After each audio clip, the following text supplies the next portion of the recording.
guys, for today's video, magluluto po tayo ng munggo. Tara, samahan niyo ko. Ayan, ilalaga na po natin ang munggo. At nahiwa ko na rin po ang mga ingredients niya, mga lalas. Ayan na siya. Ayan na, nahiwa na natin. At yan nga, isasahog po natin ang baboy para masarap. At yan na, nalaga na po natin ang munggo. Ayan na siya. At then, papainit na tayo ng mantika. Ayan ang baboy, nilagay ko na po. Then, mainit ang mantika, halo-halo. Ayan, good guys. Okay na, okay na.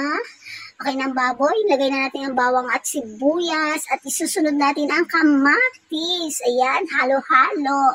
Halo-halo lang tayo at nilagyan na natin ng sabaw. Ayan, nilagyan na natin ng sabaw at nilagyan na natin ang kalabasa. Ayan, of course, naglagay tayo ng 4 cubes para pampalasa. At dahil luto na ang kalabasa, nilagay na natin ang sitaw. Ayan, yan ang sitaw guys, halo-halo. At optional po kung lalagyan nyo ng ceiling green. Ayan, nilagay na natin. Naglagay tayo ng 3 piraso.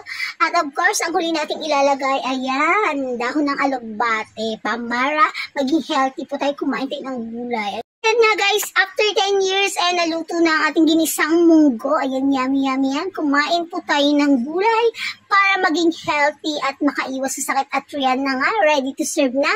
Let's eat! Happy tummy! Eat healthy! Yummy yummy yum!